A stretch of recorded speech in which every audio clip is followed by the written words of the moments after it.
In 1989, 5 minutes after takeoff from Bogota, Colombia, a bomb tore Avianca Flight 203 apart in mid-air, killing all 107 people on board. It was not an act of war. It was a business decision, ordered by one man who believed an enemy of his might be on that plane. He was not. That same year, that same man was reportedly earning so much cash that his organization spent $2,500 every month on rubber bands just to keep the bills bundled. Forbes magazine had already named him one of the richest men on the planet, with a fortune estimated as high as $30 billion.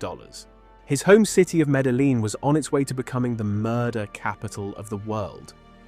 And his country was burying judges, journalists, police officers, and 3 separate presidential candidates. And at the center of all of it, the thing all that blood and money revolved around was not gold, not oil, not weapons, a leaf. A small green leaf from a mountain shrub, so mild that chewing it delivers less of a jolt than a strong cup of coffee. A leaf that Andean farmers have grown for roughly 8,000 years. A leaf that was once an ingredient in the most famous soft drink on Earth. So how did a humble Andean shrub become the engine of the most profitable criminal industry in human history? How did it charm popes and presidents, revolutionize modern surgery, and rewrite the drug laws of nearly every nation on the planet? That was 1989. But the story of coca begins about 8,000 years earlier, in the dry foothills of the Andes, in what is now northern Peru. In the Nanchoc Valley of Peru, archaeologists excavating the floors of houses abandoned roughly 8,000 years ago found 2 things buried together: coca leaves and pieces of calcium-rich rock that had been burned and scraped. That pairing matters because it is exactly how coca is still consumed across the Andes today. A chewer tucks a wad of leaves into the cheek along with a pinch of alkaline ash or lime, and the alkaline material coaxes the active compounds out of the leaf, which means the people of the Nanchoc Valley were not simply nibbling on an interesting plant. 8,000 years ago, they had already worked out the chemistry required to unlock it. They did not know the word alkaloid. They were doing it anyway. And it is worth being clear about what coca actually does, because it is almost nothing like the white powder it would eventually become. Chewed leaf releases its compounds slowly and gently. It dulls hunger. It blunts fatigue. It takes the edge off cold and altitude sickness. The leaves themselves carry calcium, iron, and vitamins. Now picture where these people lived. A vertical world of thin air and thinner harvests, where farmers worked terraced fields at 10, 12, 14,000 feet above sea level. In that world, coca was not a vice. It was survival equipment. It was the difference between finishing the harvest and collapsing halfway through it. Over centuries, Andean farmers domesticated the wild shrub, selecting and replanting until they had created a hardy plant that thrives on steep, misty mountainsides, where almost nothing else of value will grow. The name itself likely comes from an Aymara word meaning simply the tree, not a tree. The tree. That tells you everything about its status. By about 2,000 years ago, coca was woven into every civilization along the Andes. Moche and Nazca potters sculpted figures with one cheek distinctively bulging, the unmistakable portrait of a coca chewer, and those ceramics survive by the thousands. But it was the Inca who elevated the leaf into something close to a state religion. At its height in the 15th century, the Inca Empire stretched roughly 2,500 miles down the spine of South America, governing perhaps 10 million people. And coca sat near the center of its spiritual and political machinery. Priests read the fall of coca leaves to divine the future. The leaf was offered to Pachamama, the Earth Mother, before planting, before building, before burying the dead, a practice that continues in the Andes to this day. According to Inca legend, coca was a gift from the sun god, delivered through a beautiful woman called Mama Coca. Now, that story is almost certainly a myth, but the fact that the Inca wrote the leaf into their theology tells you how much it mattered. It mattered in practical terms too. The empire ran on a relay system of runners called shaski, who sprinted between roadside stations carrying messages from the coast to the capital at Cusco. The system could reportedly move a message around 150 miles in a single day. A pony express running at full gallop 4 centuries early at 12,000 feet on leaves. And there is one more detail, and it is a haunting one. High on the summit of the Lulailaco volcano at over 22,000 feet, archaeologists found the frozen bodies of 3 Inca children left as ritual sacrifices 500 years ago. Chemical analysis of their hair showed heavy coca use in their final months.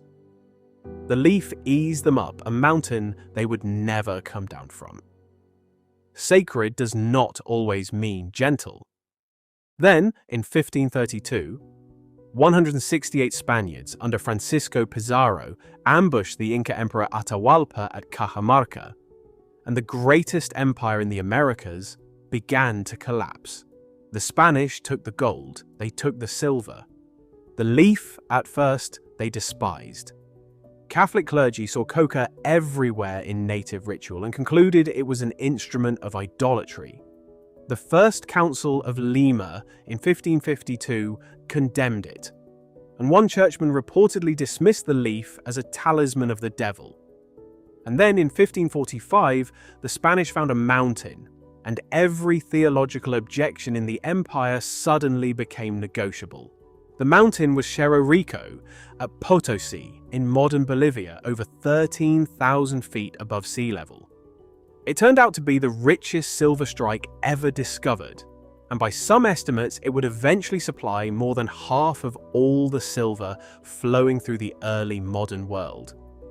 To dig it out, the Spanish revived and perverted an old Inca labor draft called the mita, forcing tens of thousands of Andean men into the mines. Conditions were medieval. Miners descended on rope ladders into candlelit tunnels and stayed underground for up to a week at a time, breathing rock dust in the dark, hauling ore on their backs up hundreds of feet of ladders. Outside, at the refineries, workers waded through the toxic mercury used to separate the silver, and the poisoning showed in their trembling hands and falling hair. The air at that altitude is thin and freezing. Food was scarce, and the Spanish noticed something. Men with coca worked longer, ate less, and complained less. The leaf the church had wanted to burn was, it turned out, extraordinarily good for productivity. The moral debate ended almost overnight. The Spanish crown declared coca essential to the well-being of the native workers. Colonial planters took over the coca fields of the warm valleys, and a massive supply chain began hauling leaf up to the mines. By the late 1500s, coca was one of the most traded commodities in Peru, and the church, the same institution that had called the leaf demonic, was collecting a tithe on every basket. Bishops were, in a very real sense, partly funded by coca. Here is the part that should make you angry. Potosi silver was minted into pieces of 8 that became the first truly global currency. Coins that bought spices in Manila, silk in China, and armies across Europe. Popular accounts claim that millions died in the mines over the colonial centuries. Historians still debate the true number. What no one disputes is that generations of Andean men were marched into that mountain, and that coca is what kept them digging. Coca did not just witness the plunder of the Andes, coca subsidized it. Behind every piece of 8, there was a leaf. And yet, for the next 300 years, Europe itself barely touched the stuff. Here is why. Coca leaves lose their potency within weeks, and the voyage from Peru took months. The samples that reached Europe arrived stale, brown, and unimpressive, and European doctors mostly shrugged.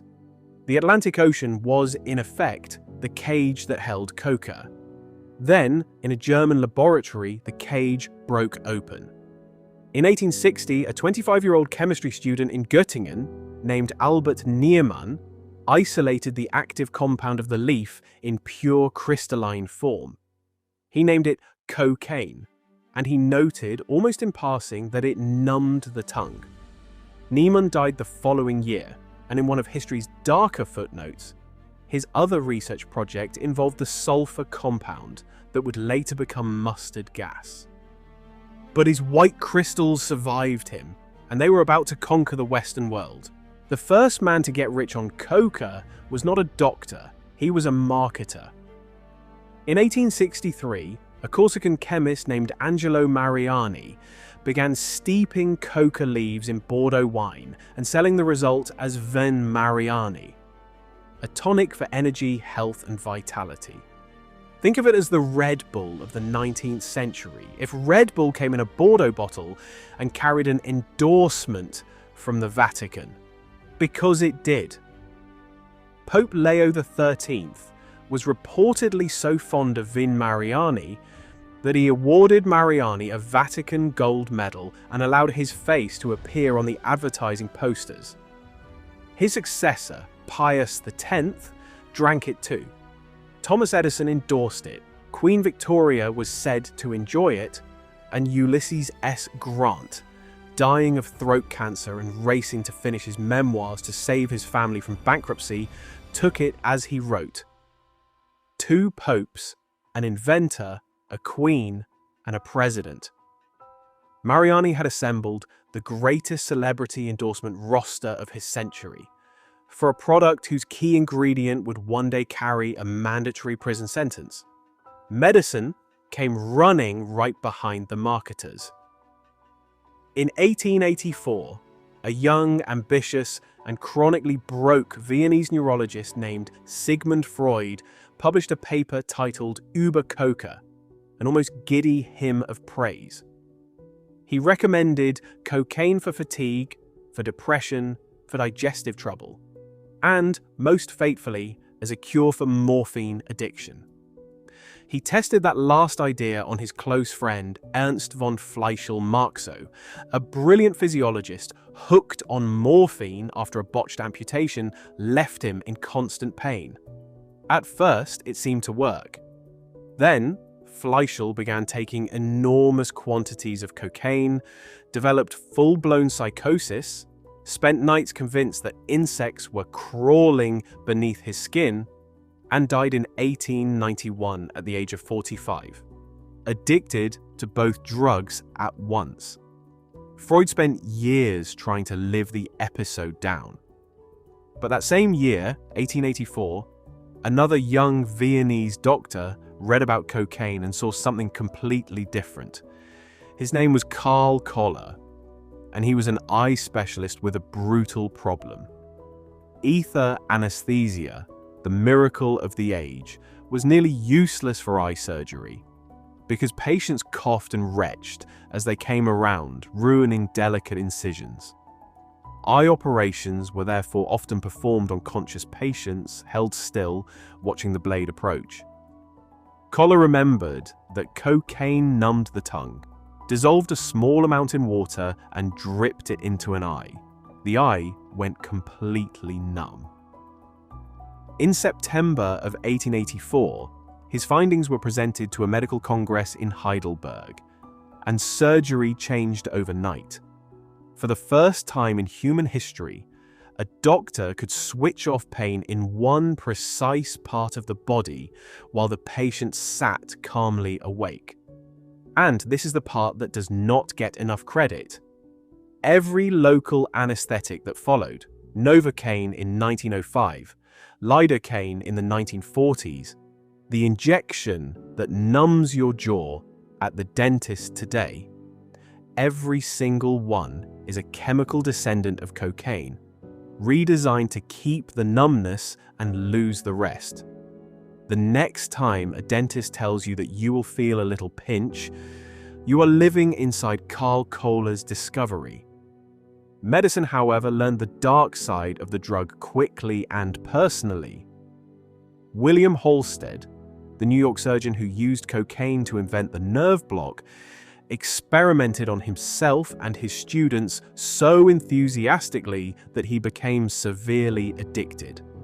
His friends smuggled him onto a boat, then into an asylum where doctors treated his cocaine habit with morphine, simply trading one dependency for another. Halsted went on to become a founding professor at Johns Hopkins, a pioneer of modern surgery, and the man who introduced rubber surgical gloves, and he remained quietly dependent for the rest of his celebrated life. One of the fathers of American surgery was a functioning addict for decades, and his colleagues guarded the secret like a state treasure. Meanwhile, in Atlanta, Georgia, a wounded Confederate veteran was about to make coca immortal. John Pemberton was a pharmacist who had been slashed across the chest by a saber in the final weeks of the Civil War, and like thousands of injured veterans, had come home addicted to morphine.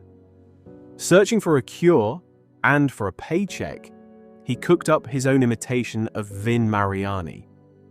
Then, in 1886, his county went dry, and Pemberton scrambled to create a non-alcoholic version, a sweet syrup of coca leaf extract and caffeine-rich cola nut mixed with carbonated water and sold at a pharmacy soda fountain for 5 cents a glass. His bookkeeper, Frank Robinson, suggested a name and sketched it in flowing script: Coca-Cola. It was marketed not as a treat, but as medicine, a brain tonic for headaches and nervous exhaustion. Pemberton, sick and still addicted, sold off his rights for a total of around $2,300, roughly $70,000 in today's money, and died in 1888, 2 years before his invention began its march across the planet. He never saw a dime of the empire, and Coca-Cola was only the famous tip of a very large iceberg, because in the 1880s and 90s, cocaine was simply everywhere in American life. Pharmacies sold cocaine toothache drops, marketed openly for children at 15 cents a box. There were cocaine catarrh powders, cocaine hay fever remedies, cocaine cigarettes, cocaine wines. For a time, the Sears Roebuck catalog offered a cocaine kit, syringe included, for about $1.50. This was not a black market. There was no black market. Cocaine was as legal as flour, and considerably better advertised. The crash came fast. By the turn of the century, doctors were filling journals with reports of ruined patients, and the national romance with the miracle drug curdled into fear. Coca-Cola quietly removed the active cocaine from its formula by about 1903, switching to spent leaves with the drug already extracted. But the backlash, when it fully arrived, was not driven mainly by medicine. It was driven by racism, and this part of the story has to be told plainly. In the early 1900s, Southern newspapers and even medical journals began publishing lurid, fabricated stories about cocaine-crazed black men, claiming the drug gave them superhuman strength, made them immune to bullets, and drove them to violence. In 1914, the New York Times ran a physician's article describing so-called cocaine fiends as a new Southern menace. Some Southern police departments reportedly switched to larger caliber revolvers, citing the myth. None of it was true, all of it worked. The 1906 Pure Food and Drug Act forced manufacturers to disclose cocaine on their labels. The 1914 Harrison Narcotic Act taxed and restricted the drug into effective prohibition. And by 1922, imports were essentially banned.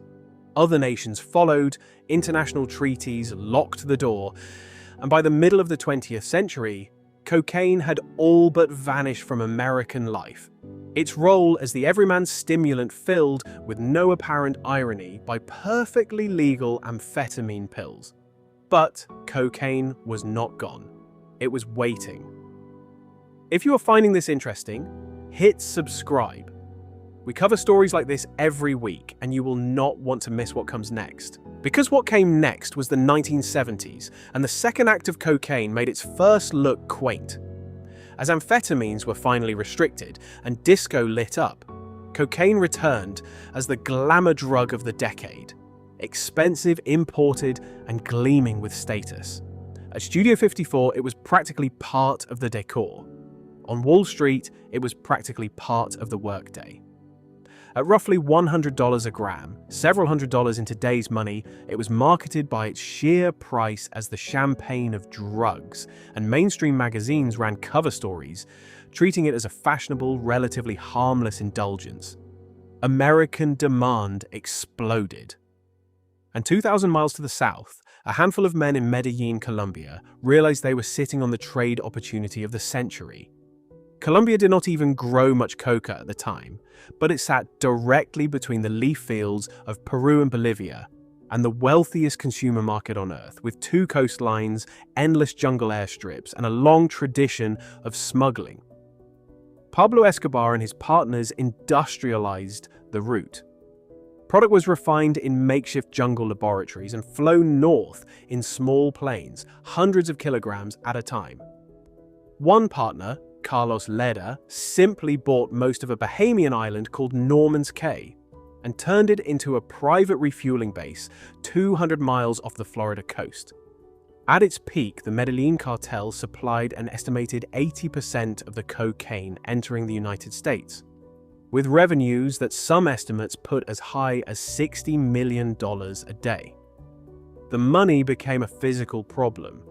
The brother of Escobar, who kept the books, later claimed the organization spent that $2,500 a month on rubber bands and wrote off roughly 10% of its cash every year because rats ate it or mold ruined it in storage. Think about that for a second. Their accounting included a line item for rats. Escobar built a sprawling estate with its own private zoo, stocked with elephants, giraffes, and 4 hippopotamuses. Remember the hippos, they will matter later. Then came the war, and here the story turns fully dark. The policy of Escobar toward officials was plata o plomo, silver or lead, take the bribe or take the bullet. When the Justice Minister of Colombia, Rodrigo Lara Bonilla, moved against the cartel, he was machine-gunned in his car in 1984. When the government threatened extradition to the United States, the one punishment Escobar truly feared, he answered with a campaign of terror without precedent in the hemisphere. Judges were murdered by the dozen. Journalists were murdered. Police officers were murdered for a bounty, hundreds of them in Medellín alone. In August of 1989, the leading presidential candidate, Luis Carlos Galán, was assassinated at a campaign rally, and 2 more presidential candidates were killed within the year. In November, cartel bombers destroyed Avianca Flight 203, the plane from the beginning of this story, killing 107 people in an attempt to murder one politician who was not even on board. By 1991, Medellín was recording roughly 380 homicides per 100,000 residents, the highest urban murder rate on Earth. Escobar eventually negotiated his own imprisonment. In a luxury prison he designed himself, complete with a soccer pitch and a bar, then escaped when the government tried to move him. 16 months later, on December 2nd, 1993, he was shot dead on a Medellín rooftop, one day after his 44th birthday. And here is the uncomfortable truth about that famous rooftop. The cocaine trade did not miss a single shipment. The Cali cartel absorbed the market, then shattered into smaller groups when its own leaders fell, and control of the routes migrated north to Mexican organizations, which transformed from couriers into owners. The consequences are still unfolding. Since the Mexican government declared war on the cartels in 2006, the country has suffered well over 300,000 homicides and more than 100,000 disappearances. A toll entangled with, though not solely caused by, the northbound flow of drugs, cocaine chief among them. Kill the kingpin, and the market simply promotes someone new. Colombia proved it. Mexico is still proving it. And while Colombia bled, the drug itself was mutating in American cities. In the early and mid-1980s, dealers began selling cocaine in a cheap, smokable form known as crack, in single doses that cost as little as $5. A drug that had been a status symbol for the rich was suddenly available on the poorest blocks in America, delivering a high that was faster, harsher, shorter, and far more compulsive. The results were catastrophic: spiraling addiction, open-air drug markets, and turf wars that drove homicide rates in some cities to record levels. In June of 1986, college basketball star Len Bias, 2 days after being drafted by the Boston Celtics, died of cocaine-induced heart failure, and his death detonated a national panic. It hardly mattered that the evidence pointed to powder cocaine rather than crack. Within months, Congress passed the Anti-Drug Abuse Act of 1986, which set a now infamous threshold. Possessing 5 grams of crack triggered the same 5-year mandatory minimum sentence as 500 grams of powder. The same drug in 2 different forms, punished at a ratio of 100 to 1. 100 to 1. And because crack was concentrated in poor black neighborhoods while powder circulated in wealthier white ones, the sentencing gap fell almost entirely along racial lines. By the 1990s, the overwhelming majority of federal crack defendants were black, even though national surveys suggested most users of the drug were not. Some of the loudest horror stories of the era, like the prophesied generation of permanently damaged so-called crack babies, were later found by researchers to have been badly exaggerated. The prison sentences were not exaggerated, they were served. In 2010, Congress reduced the ratio from 100 to 1 down to 18 to 1. Reduced, not eliminated. So follow the money, because tens of billions of dollars a year do not fit under a mattress. They go into banks. In 2010, Wachovia, then one of the largest banks in the United States, admitted it had failed to monitor around $378 billion in transfers from Mexican currency exchange houses that the cartels use freely.